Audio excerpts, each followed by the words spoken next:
사회학에서 위기지수라는 용어가 있습니다. 위기지수. 한 나라의 국민들이 느끼는 위기의 정도를 수치로 표현한 것을 위기지수라 합니다. 위기지수의 기준은 전쟁 상태가 100입니다. 6.25 전쟁 같은, 지금 우크라이나 전쟁 같은 전쟁이 진행 중일 때 국민이 느끼는 걸 위기지수의 100이라 그럽니다. 유럽 사회는 위기지수가 23, 미국은 25, 가까운 나라 일본은 30 정도가 됩니다. 그런데 우리나라는 좀 특별합니다. 위기지수가 67입니다.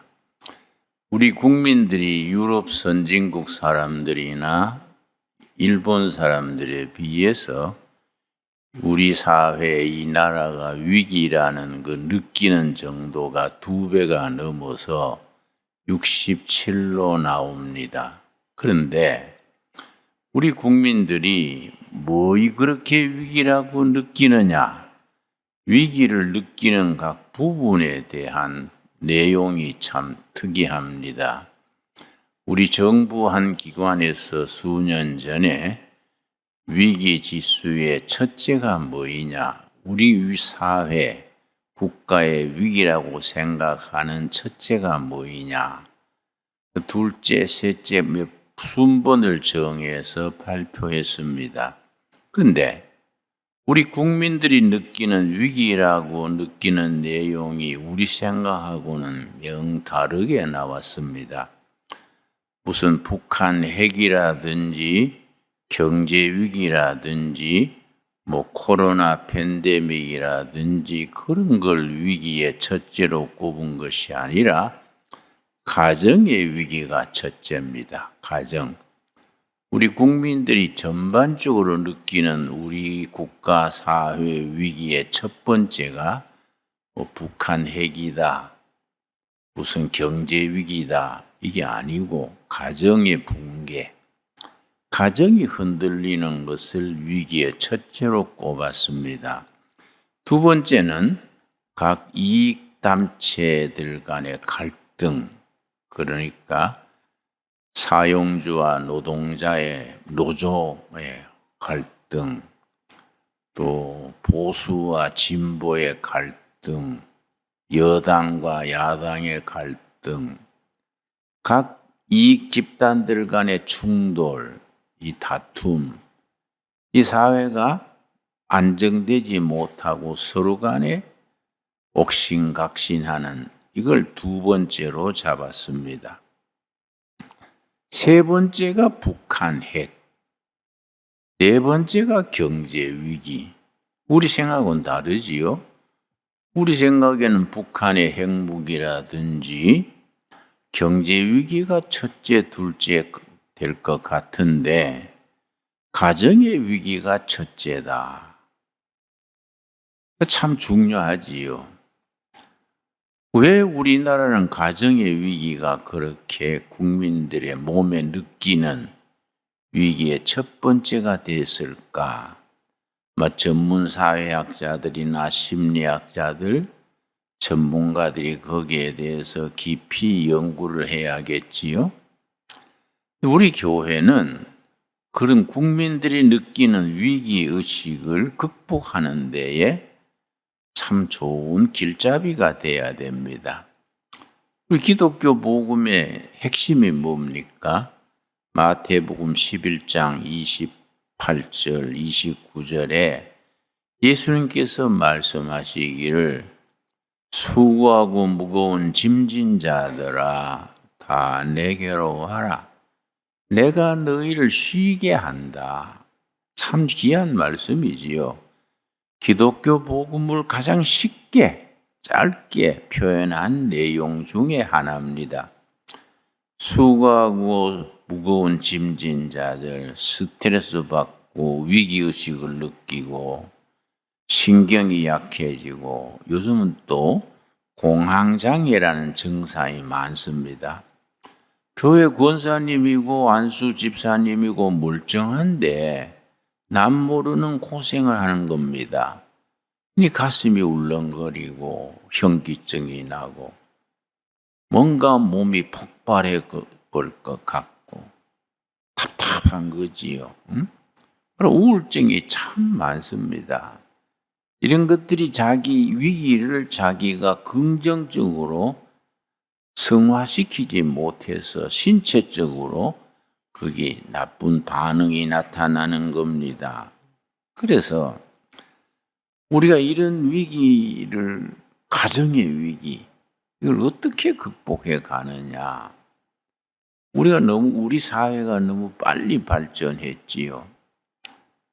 내 살아생전에 보릿고개를 넘어서 농경시대에서 산업화 시대에 거쳐서 정보산업시대를 거쳐서 지금에 오기까지 한 사람의 평생에 고비고비를 겪으면서 여러 가지 가정이 흔들리게 됐습니다.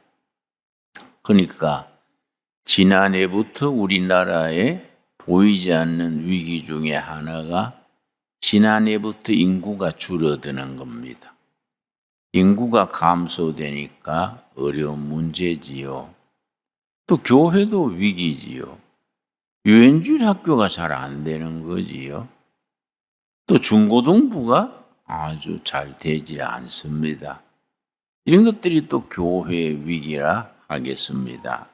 창세기 2장 18절 말씀 보겠습니다. 창세기 2장 18절. 하나님께서 사람을 지으시고 그 다음에 가정을 세우게 하셨습니다. 창세기 2장 18절 말씀. 여호와 하나님이 이르시되 사람이 혼자 사는 것이 좋지 아니하니. 그럼 아담은 남자란 말이 아닙니다. 아담이 사람입니다. 사람. 아담 사람이 혼자 사는 것이 좋지 않게 보이셔서 내가 그를 위하여 돕는 배필을 지으리라. 돕는 배필이란 말에 줄을 칩시다. 돕는 배필. 돕는 배필이란 말이 참 중요합니다.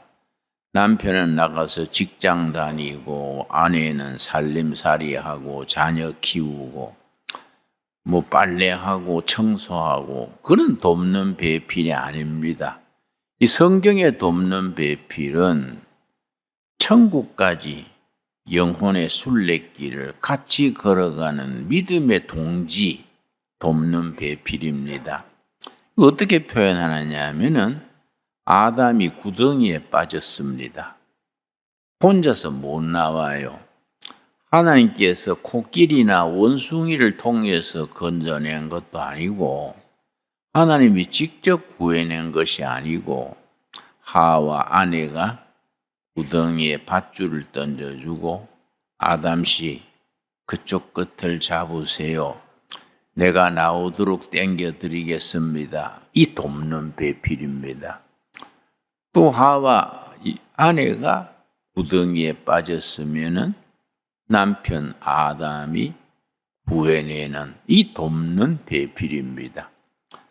우리 천국까지 같이 가는 길동무고 협력자고 믿음의 동지가 이게 돕는 배필이지요. 그래서 그 다음 21절 말씀. 여호와 하나님이 아담을 깊이 잠들게 하시니 잠들매 그가 그 갈빗대 하나를 취하고 살로 대신 채우시고 이제 여자를 만드실 때에 아담을 잠들게 하시고 갈빗대 하나를 뽑으셔서 여자를 지으셨다. 그게 말하자면은 인류 역사에 처음 등장한 외과 수술이라 하겠지요. 갈빗대를 가지고 여자를 지으셨다. 그런데 우리가 유엔주일학교 다닐 때 내 모교회가 경북 청송 복동교회라는 교회가 모교회인데 유엔중학교 때 선생님이 이걸 가르치면서 갈빗대를 만져보게 하더라고요. 남학생 여러분, 갈빗대를 만져보세요. 한쪽에 하나가 모질입니다. 우리가 또 열심히 헤아려 봤지요. 헤아리다가 뭐 잘 못 헤아리겠더라고요. 근데 참 그거는 선생님이 좀 오버한 거지요. 뭐 갈빗대가 모자라는 게 아니고 영적 의미가 있습니다. 만일에 하나님께서 여인을 지으실 때에 남자의 발가락에서 뼈를 취해서 지었으면은 남존여비지요. 남편은 높고 여자는 낮지요. 만일에 머리뼈를 가지고 지었으면은 여존남비지요. 여자가 높고 남자가 낮지요. 요즘 그런 가정들이 사실은 많아요. 그런데 딱 중간에 갈빗대요. 이건 무슨 의미를 가지느냐? 남녀는 하나님 앞에서 대등하다. 서로 간에 서로 존중하고 서로 높이고 대등한 위치에서 천국까지 같이 나가는 길동무다 이거지요. 믿음의 동지다 이거지요. 그래서 갈빗대를 취해서 여자를 지으시고 아내로 세우셨다는 것이 참 의미가 깊습니다. 언제나 남자와 여자는 평등하고 하나님 앞에서 같은 협력자고 조력자가 돼야 되지요. 자, 그래서 24절입니다. 23절 말씀. 아담이 이르되 이는 내 뼈 중에 뼈요 살 중에 살이라. 이것을 남자에게서 취하여 쓴적 여자라 부르리라 하니라. 하나님께서 하와를 지으셔서 아담에게로 데려오니까 너무 감동해가지고 혼자서 살다가 좋은 배필을 지어주시니 얼마나 감격했겠습니까? 내 뼈 중에 뼈요 살 중에 살이다. 이 문장을 인류 역사상 맨 처음 나온 시라 그럽니다. 시. 인간 역사에 처음 등장한 시가 남자가 여자를 볼 때 찬양하는 내 뼈 중에 뼈요 살 중에 살이다. 막 끝내준다. 뭐 그런 얘기겠지요. 응? 여러분 각자 아내를 그렇게 볼 수 있기를 바랍니다. 옆에 앉아 있으면 한번 새로 쳐다보십시오. 응? 뼈 중에 뼈요 살 중에 살이다. 응? 그럼 또 부인이 그걸 고맙습니다 해야지. 당신 죽을 때 됐나? 왜 이러노? 이렇게 하면 그러면 참 집안이 이상하지요. 예. 그래가지고 24절 말씀, 24절. 이러므로 남자가 부모를 떠나 그의 아내와 연합하여 둘이 한 몸을 이룰지로다. 부모를 떠나서 결혼해서 남편과 아내가 하나가 돼서 그 다음에 부모를 버리는 거지, 섬기는 거이지요. 요즘은 부모를 섬기는 걸 잘 소홀히 하는 분들이 많아요. 나도 9년 전에 어머니가 소천하셨는데 제가 지금 마음에 참 알끈해요. 그렇게 고생하시다가 좀 편해지실 때 돌아가셨구나.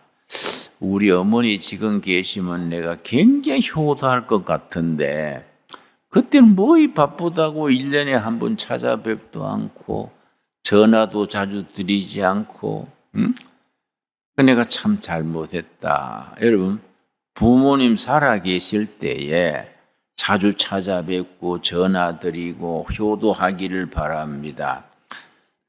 그게 우리가 영적으로 축복받는 길입니다.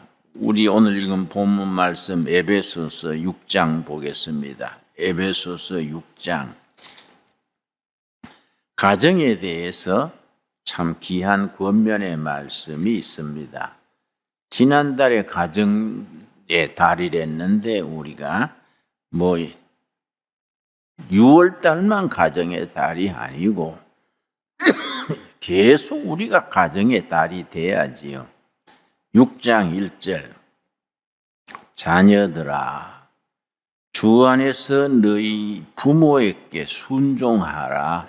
이것이 옳으니라. 부모에게 순종해라. 부모 순종하면 무슨 복을 받느냐? 2절입니다. 6장 2절.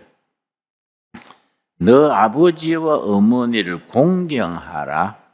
이것은 너희의 약속 있는 첫 계명이니. 약속 있는 첫 계명이라는 말은 10계명 중에서 1번부터 4번까지는 여호와 하나님에 대한 계명이고 사람에 대한 계명은 5번부터 10번까지가 이제 사람에 대한 계명인데 그 첫 번째가 뭡니까? 5계명이 너 부모를 공경하라. 이게 약속 있는 첫 계명이다. 그래서 그렇게 부르는 겁니다. 3절. 이로써 너가 잘되고 땅에서 장수하리라. 땅에서 성공하고 장수하고 건강을 누리고 살다가 천국으로 가는 복이 어디서 오느냐?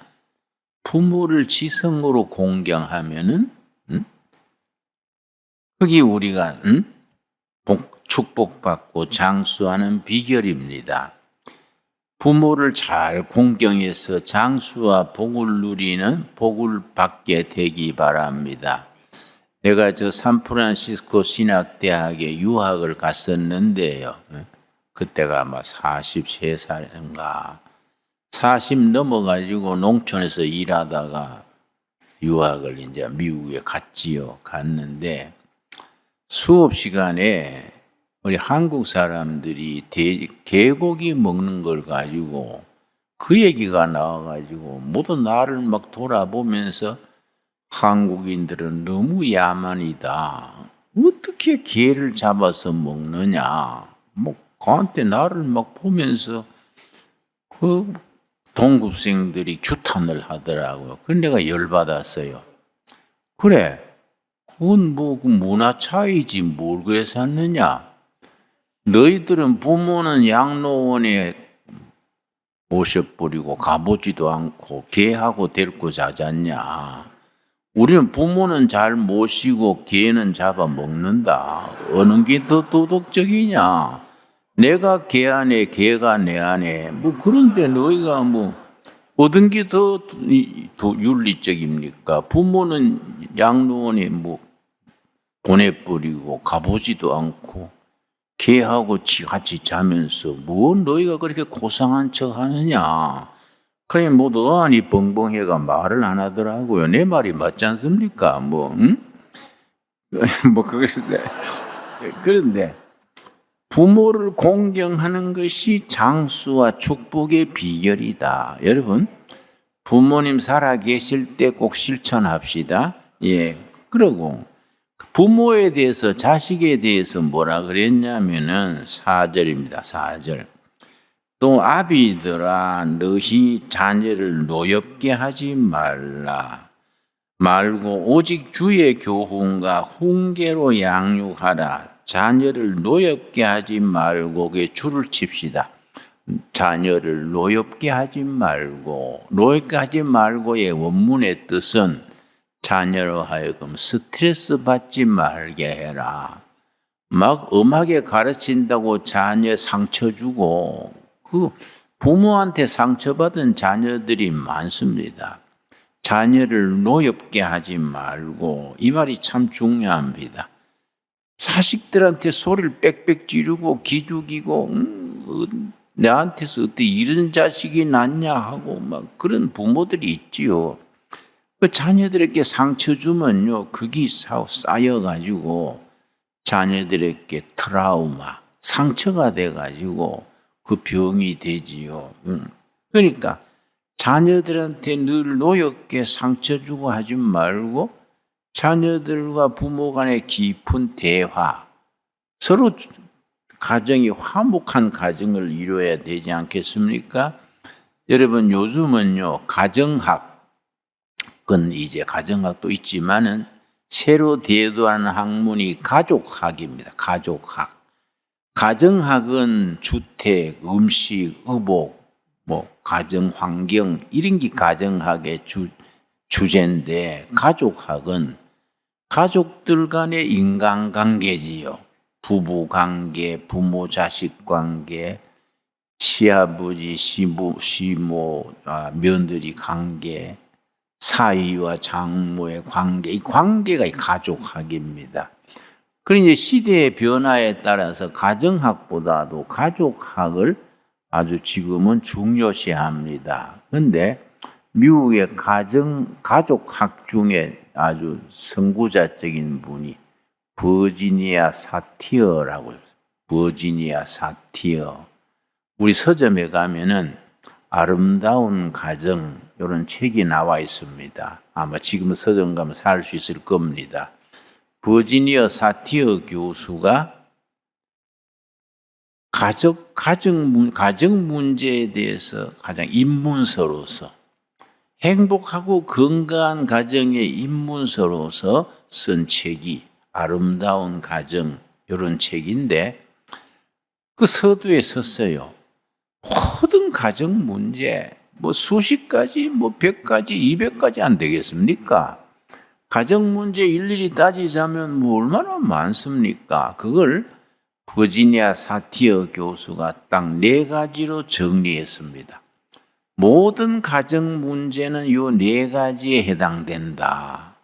이 4가지가 잘 풀려나가면 건강한 가정, 행복한 가정, 아름다운 가정이 된다. 그 책 제목이 아름다운 가정 그런 제목입니다. 첫 번째가 뭐냐면은 가족들 한 사람 한 사람의 가치관, 자존감. 자기 이 가정에 속한 것에 대한 긍지. 참 우리 행복한 가정이다. 응? 내 가정을 위해서라면 내가 무슨 일이든지 해야지. 이런 가족들 간의 그런 가치관, 자존감 그런 것이 튼튼하게 서 있으면 이게 행복한 가정의 첫 번째예요. 가족들 한 사람 한 사람의 가정에 대한 존중, 자기 만족, 가치관 이런 게 첫 번째지요. 특별히 크리스찬들은 믿음 안에서 살아가기 때문에 이런 게 참 중요합니다. 두 번째가 뭐냐면은 가족들 간의 의사소통, 대화지요, 대화. 의사소통. 이게 참 중요합니다. 요즘은 가정이 그런 대화의 장소가 못 되고 무슨 하숙집처럼 돼가지고, 호주는 뭐 직장에 바빠가지고 새벽에 나갔다가 밤중에 들어오면 애들은 자고 있는 거예요. 그리고 만나지도 못하고 그냥 그런 대화의 관계가 이루어지지 못하니까 자꾸 가정 문제가 생기고 빗나가게 되지요. 그래서 우리 성도의 가정이 중요한 것은 가정 예배지요. 가정 예배를 통해서 그 시간이 하나님과의 대화, 기도, 찬양 시간이지만은 그 이상 그만큼 중요한 것은 가족들 간의 대화 시간이지요. 그 가정 예배가 중요합니다. 우리 신강 두레교회가 두레교회 때부터 저녁 예배를 우리가 처음부터 없앴는데 저녁 예배를 없앤 이유가 있습니다. 우리 학교 다닐 때는 각 교회마다 저녁 예배 꼭 드렸거든요. 처음 할 때 가정 예배를 안 드린 저녁 예배 안 드린 이유가 대예배 11시 대예배 드리고 집에 가가지고 가족들이 모여서 서로 같이 요리도 해먹고 꼭 저녁 시간 교회 저녁 예배 드리는 시간에 가정 예배를 드려라. 그래서 이제 처음에는 가정 예배 드리는 모범 이제 내용을 다 인쇄해서 드리곤 했어요. 본문 말씀, 성경, 간단한 설교, 호주가 중심이 돼가지고 그걸 놓고 가정 예배 드리고 가정 예배에서 중요한 것은 말씀 마치고 그 다음에 이제 서로 대화를 하는 거예요. 각자 자기 어려운 사정, 호주는 내가 사업이 요새 어려운데 기도해 주라. 또 주부는 요새 물가가 올라가지고 우리 생활비가 좀 모자란다. 기도해 주라. 딸은 내일 시험인데 기도해 주세요. 아들은 나 요새 조금 몸이 안 좋은데 기도해 주세요. 자기 문제를 놓고 기도하는 거예요. 그럼 가족들이 돌아가면서 서로 중보기도 하는 거예요. 이게 너무너무 중요한 거지요. 거기서 가족들의 소통이 돼요. 소통. 의사소통이 되고, 그래서 운전하면서도 차가 막히면은 아침에 가정예배에서 나온 기도를 앉아서 중보기도 하는 거예요. 이런 게 참 가정예배가 엄청 중요하기 때문에 저녁예배 교회에서 드리는 대신에 저녁에 가정예배를 드리십시오. 그래가 우리 저녁예배를 안 드리게 됐는데, 한 번은 집사님이 나한테 말하기를 우리 교회는 저녁 예배가 없어 좋아요. 왜요? 하니까 그 시간엔 다 볼일 보고 다니고 할때 좋잖아요. 그래서 그게 아니요. 볼일 보라고 가정 예배 안 드리는 게 아니라 그 시간에 가족들 모여가지고 예배 드리고 대화하고 서로 간의 고충을 그때 나누면은 가족들이 하나가 되지 않습니까? 그리고 서로 위해서 기도할 수 있지 않습니까? 이 대화가 참 중요한 겁니다. 근데 요즘 젊은 사람들은 대화 그러면은 아주 삐딱하게 생각해요. 아버지가 대화하자 해놓고 앉아가지고 뭔 말하니까 애비한테 그런 말하면 되냐? 그러니까 대화가 아니고 대놓고 화내는 게 대화다. 응? 그건 대화가 아니다 이거예요. 대화하고 예배 볼 때는 뭔 소리를 해도 참고 받아들여야 되는데 소리 빽빽 지르니까 대화가 대놓고 화내는 기다. 이런 그런 말을 하는 거이지요. 하나님께서 우리에게 대화를 요청하십니다. 자, 이사야서 1장 18절입니다. 가정에서도 그 하나님의 그 대화 요청이 우리 가정에서 통하는 겁니다. 이사야서 1장 18절 말씀입니다. 대화를 통해서 기적이 일어난다는 겁니다. 이사야 1장 18절 우리 천천히 찾겠습니다. 성경 찾으실 때 서두르지 말고 천천히 찾아야 됩니다.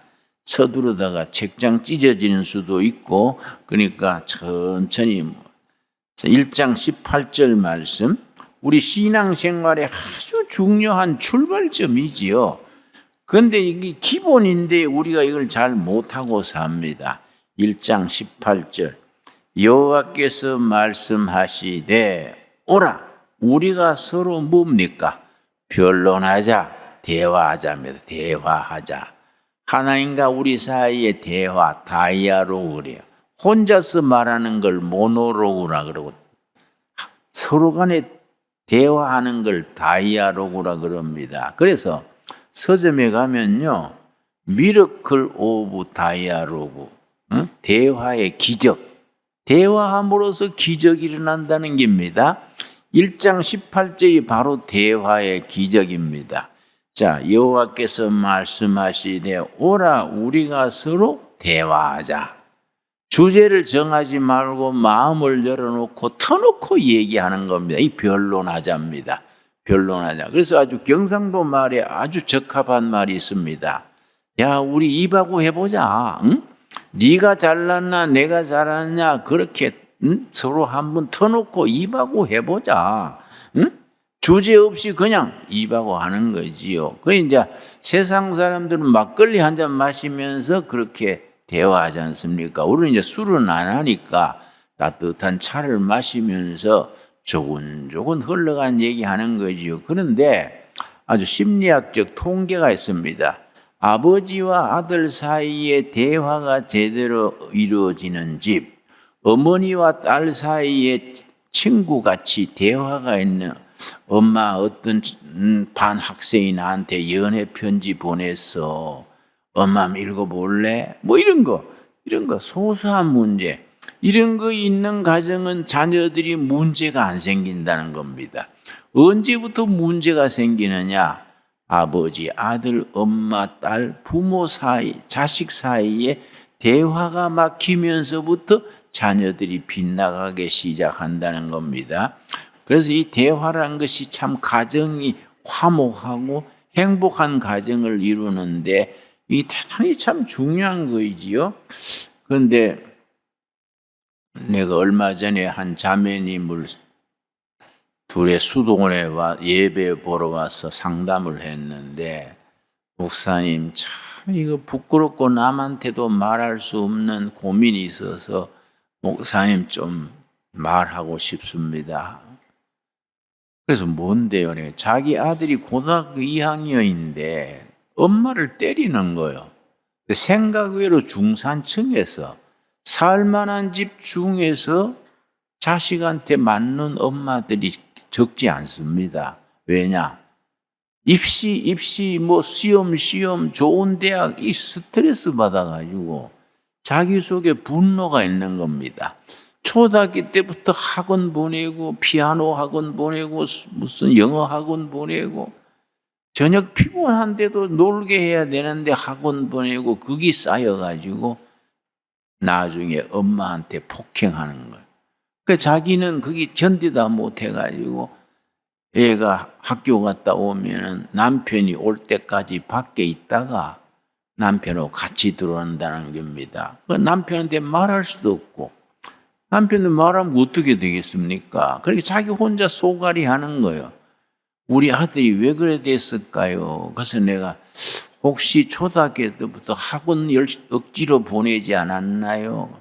예, 물론 그렇지요. 내가 3군데, 4군데 학원 보냈지요. 그래서 그거 아들이 복수하는 겁니다. 응? 그게 쌓여가지고 그래 되는 겁니다. 하루 이틀에 그래 된 게 아닙니다. 그걸 너무 윤리적으로 나쁘게 생각하지 말고 같이 손잡고 기도하면서 쌓인 응어리를 그걸 트라우마 그래요. 성경에서는 쓴뿌리 그걸 서로 믿음으로 사랑으로 풀어나가서 그걸 치유해야지 나쁜 놈, 죽일 놈이 나가면 안 됩니다. 구약 시대에는요, 아주 민수기, 신명기 이런 데 있습니다. 부모를 때리는 자는 사형에 처할지어다. 그렇지만 대한민국에 사형 받아야 될 자녀들이 뭐 적지 않겠지요. 이게 다 가리워진 비밀입니다. 가리워진. 근데 그분이 권사님, 좋은 권사님이에요. 그 아들도 좋은 학교 다니고 남편은 대학 교수요. 그런데 그렇게 자식이 엄마를 때리는 거예요. 그걸 우리가 도덕적으로 좋다 나쁘다 판단하면 안 돼요. 그 병이 들어있는 마음이지요. 이런 것이 우리가 대화를 통해서 하나님이 우리에게 대화를 요청하시는 겁니다. 어떤 기적이 일어나느냐? 1장 18절 말씀. 이사야서 1장 18절 우리 한번 소리내서 같이 읽겠습니다. 너희가 즐겨 순종하면 땅의 아름다운 18절이지요. 자, 여호와께서 말씀하시되 오라 우리가 서로 변론하자. 너희의 죄가 주홍 같을지라도 눈과 같이 희어질 것이요 진홍같이 붉을지라도 양털같이 희게 되리라. 여러분, 우리 신강두레교회 교인들은 이 말씀만큼은 암송해야 됩니다. 이 김진홍 목사 이름이 나오니까 여러분 꼭 이 암송해야 안 되겠습니까? 그게 의리가 아닐까요, 여러분? 응? 참 중요한 말씀입니다, 여러분. 하나님과 우리 사이의 변론, 대화를 통해서 기적이 일어난다. 진홍같이 붉은 죄가 양털같이 휘어지고 주홍같이 허물이 다 사해져서 다 없던 걸로 된다. 여러분, 하나님과 우리 사이의 그 기적은 말할 거 없고 인간관계에서 대화는 기적을 일으킵니다. 그런데 한국인들이 국민성이요 부지런하고 삭삭하고 다정다감하고 참 좋은데 우리나라 국민들의 치명적인 약점이 있습니다. 대화가 생활하다 있지를 못해요. 이게 우리 사회의 큰 약점입니다. 대화가 안 되니까 자꾸 부딪히게 되고 그렇습니다. 그런데 철학자 중에 소크라테스라는 시랍의 아테네 철학자가 있었는데 그 사람의 교육 방법이 대화법입니다. 그걸 삼파술이에요. 삼파술. 뭐라고 생각했느냐 하면은 산모가 아기를 낳을 때 옆에서 도와주지요. 아기 출산 잘하도록. 소크라테스의 교육법을 삼파술 그랬는데 청년들 속에 있는 고민, 지식, 가능성을 대화를 통해서 끄집어내 준다. 응? 산파가 산모의 아기 낳는데 도와주듯이 각자 속에 있는 가능성, 잠재된 능력, 고민, 아픔을 스승이 돼가지고 대화를 통해서 끌어내 준다. 그래서 삼파술이라 그랬습니다. 예수님이 그 방법을 너무나 잘 쓰셨지요. 예수님이 12제자와 3년간 같이 지나시면서 꼭 동생들 같이, 형제 같이 대화했지 않습니까? 예수님의 교육 방식이 대화법입니다. 예를 들어 마태복음 16장 15절에 제자들한테 너희는 나를 누구라 하느냐? 베드로가 청나서가 주는 그리스도시요 살아계신 하나님의 아들이로소이다. 야, 니 그 말 잘했다. 니 제주로 그 말한 게 아니다. 성령님이 그렇게 깨닫게 해주신 거이다. 그리고 예수님이 대화, 공중나는 참새를 봐라. 응? 들에 핀 백합화를 봐라. 아주 평범한 수준에서 대화로서 깊은 진리로 이끌어 주신 것이지요. 그러니까 우리 가정에, 교회에서 그게 생활화가 돼야 됩니다. 그래서 우리 속에 있는 세상에서 받은 짜증, 응어리 이런 거. 근데 부모들이요, 이 참 부부 간에 이 대화가 부족합니다. 직장 생활이 얼마나 힘듭니까? 들어가지고 밤 늦게 일하고 들어오면 아내가 아이고 수고했습니다 하면 좋은데 상체를 놓고 다 식어 빠지도록 왜 늦게 들어요? 소리를 빽 지르면 남편은 지쳐 있는데 아내가 인상 쓰면 좋겠습니까? 어따 못생긴 얼굴에 인상부터 쓰는 거요. 그럼 뭐 잘생긴 여자한테 가지. 이러면 또 밥사이 날아가고 안 그렇습니까? 그러니까 그 부부가 그래 부부 생활하면 안 돼요. 그게 남편이 밤 1시에 들어와도 아이고 여보 처자식 위해서 얼마나 고생합니까? 2시고 3시고 그렇게 참 들어오면 내가 항상 상체를 놓고 기다릴 테니까 여기 식사하세요. 이러면 안 그러다 그러면 남편이 누이시둥벌해주고 이 사람이 죽을 때가 됐나 왜 이러노? 응? 거기서부터 이 가정의 평화가 시작되는 거 아닙니까? 안 그렇습니까? 여러분 자녀 키울 때 무슨 위기냐면은 얘가 학교 갔다가 올 시간 지났는데 안 왔어요. 얘가 오늘 왜 늦어지나 하고 지방에 가보니까 이미 와 있어요. 보통 학교 갔다 오면 엄마한테 엄마 왔어요 하고 방에 들어가지 않습니까? 근데 엄마들이 센스가 없으면은 그럴 때 문제가 있는 거예요. 애가 왔는데 엄마한테 왔다는 얘기 안 하고 지방에 바로 들어가 버렸거든요. 엄마가 모르고 있는 거예요. 왜 그러냐? 학교에서 왕따를 당했거나 상처 입었거나 뭔가 자기 아픔이 있을 때 세상 만사가 귀찮으니까 엄마한테도 말 안 하고 바로 들어가 버린 거지요. 그럴 때 엄마나 아버지가 불러가지고 차근차근 대화를 해야 되는데 버릇없이 왜 인사도 안 하고 안 들어가냐? 이렇게 버리면 그게 대화가 더 막히지요. 그러니까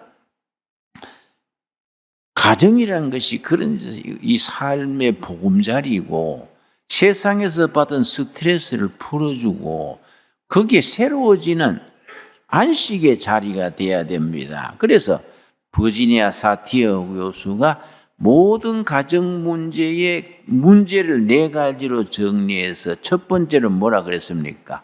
가족들 간의 가치관, 자긍심 이런 기고 둘째는 가족들 간의 대화 세 번째를 뭘 들었냐면 각 가족들이 지켜야 되는 규칙 그 룰 그래요 룰 아버지는 어떠한 경우에도 무슨 외도하지 않는다 엄마는 가계부를 매일 적는다. 이런 거. 딸은 일주일에 한 번씩 엄마의 주방을 돕는다. 딸은 밤 9시 지나서 들어오지 않고 늘 그 전에 들어온다. 뭐 아들은 토요일은 꼭 엄마를 도와서 청소를 한다. 그런 걸 가정 예배를 통해서 그걸 정해야 돼요. 자발적으로 명령적으로 하지 말고 나는 이렇게 실천 사항이다. 이걸 적어놓고 그걸 확인하고 그러면서 가정 분위기가 화기애애해지고 같이 기도하고 서로 중보기도 하고. 여러분, 신강두리의 가족들은 행복한 가정을 이루게 되기 바랍니다. 그래서 오늘 설교 제목이 뭡니까? 교회 같은 가정, 가정 같은 교회. 아멘 하시지요? 응? 교회는 가정과 같이 따뜻해야 돼요. 훈훈하고 따뜻해야 되고, 학생들, 자녀들도 남편도 하루 일 마치고 집에 들어올 때는 아이고 집에 가서 빨리 안식하고 화목하게 지내야지 기대하는 마음으로 들어와야 되지요. 응? 그러고 아내들도 가족이 오르도록 기다리고 차 끓여놓고 가족이 훈훈해야 됩니다. 가정이. 그러니까 이런 교회를 이루어야 되지요. 그러니까 세 번째가 거기 각자가 지켜야 되는 룰 있죠. 룰, 규칙. 그게 반드시 있어야 돼요. 그래서 내가 가정을 위해서 이번 주에 할 일이 뭐이냐? 이런 것이 확실해야 되지요. 네 번째가 뭐냐면은 그 가정과 외부와의 관계, 마을 주민과의 관계, 친척들과의 관계, 또 국민으로서의 어떤 책임, 이런 것이 외부와의 관계, 이 네 가지 속에 가정 문제가 다 들어가는데 우리는 위대한 교과서가 있는 겁니다. 성경이라는 교과서가 있으니까 성경의 말씀대로 가정을 정말 교회 같은 가정을 이루어 갈 수 있게 되기 바랍니다. 그래서 가족 치료라는 게 있어요. 가정 치료, 패밀리 테라피, 그런 과목이 있습니다. 지금은 내가 책을 한 권 가져왔는데 아까 제가 말씀드린 버지니아 사틀이라는 가족학의 권위자가 가족 치료의 지평을 넘어서, 그러니까 사티어 모델을 그려서 사티어 교수가 그 가정 문제에 상처받고 삐뚤어지고 어려워진 것을 어떻게 이것을 테라피, 치료해 나가느냐, 거기에 대한 책이 있습니다. 이제 사티어 모델, 가족 치료의 지평을 넘어서, 이런 책들이 우리가 놓고 보고, 성경이 우리는 교재가 있으니까 성경과 비추어서 가정 문제를 다 토론하고 극복해서 행복한 신광둘의 가족들이 되어질 수 있게 되기 바랍니다. 기도하겠습니다. 하나님 감사합니다. 우리를 그리스도의 자녀 되게 하시고 믿음의 가정 되게 하셔서 감사합니다. 교회 같은 가정 되게 하시고 가정 같은 교회가 되게 하여 주시옵소서. 교회는 가족처럼 훈훈하고 따뜻하게 하옵시며 가정은 교회처럼 거룩하고 신선하게 하여 주시옵소서. 우리 가정마다 예수님의 호주가 되셔서 아름다운 가정, 행복한 가정, 그렇게 흐뭇한 안식의 가정으로 이끌어 주시옵소서. 예수님 이름 받들어 기도드려 싸움나이다. 아멘.